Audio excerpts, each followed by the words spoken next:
Alright, what's good people on the Carnage Clan channel? My name is T-Bets, and right here what you're watching is a Minigun KEM Strike by KARNAGE Isotonic. His link will be down below in the description if you enjoy this gameplay. Now, I had no idea that it was even possible to get a Minigun KEM Strike. It just shows how much I know about COD Go. So anyways, if you enjoy the gameplay, be sure to go check out his channel down below. And if you enjoy this commentary, feel free to come and check out my channel as well. Anyways, what I feel like talking about today involves Gamestop, one of the largest and most well-known gaming stores out there. Now, if you're not living in the States, and I'm not entirely sure how big Gamestop is, because I'm pretty sure there are some GameStops outside of the US, but I'm not entirely sure. I think there's EB Games outside the US, which is also owned by GameStop. Anyways, GameStop is very, very popular for their trade and use games for store credit or cash, which, by the way, I don't recommend you trading in your games for cash. I'll talk about that later. But they're very, very known for that. However, I really do have a big problem with their system because, at least in my opinion, their trade-in system really does rip off the consumers quite a bit. Now, what I mean by ripping off the consumers is, say you have a copy of Black Ops 1 that you would like to trade in a GameStop. Well, when you walk up to the clerk and say, listen, I want to trade this game, and the clerk will probably say, okay,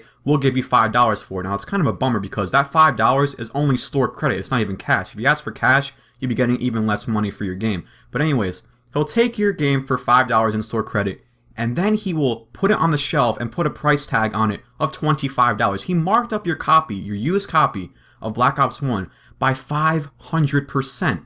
You got ripped off by like $20 right there. The same exact thing applies when you go to trade in a console. Say you bought an Xbox 360 for $250. GameStop will only give you about $50 to $60 of in-store credit if you go to trade that thing in. And then they will mark the price up to like, I don't know, like $150 or maybe $180, somewhere between there. That's still a lot of money that you're missing out on. You're better off selling your consoles and selling your games on sites like Amazon, eBay, or even Craigslist, because you will definitely get a lot more money that way. However, what I think GameStop has here is it's very convenient for you to go and trade in your stuff rather than sell it, because when you trade in stuff, it's instant. Whereas if you try to sell something on Amazon or eBay, you have to wait for somebody to buy the item, you have to wait for the payment. So the convenience factor is definitely there for GameStop, which is why I think this whole thing still goes on as often as it does. Last but certainly not least, the main reason why I do not support GameStop's used game policy, in addition to them kind of ripping off the consumers, is the fact that every time you buy a used copy of a game, it's taking money away from the publisher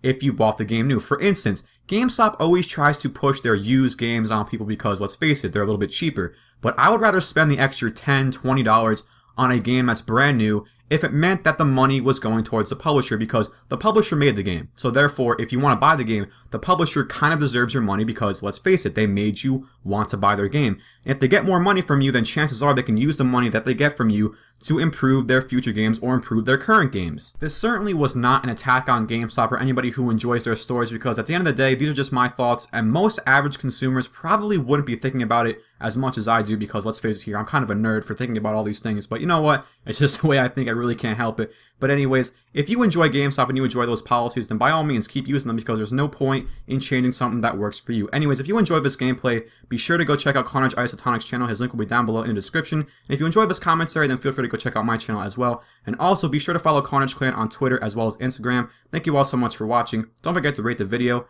And as always, take it easy.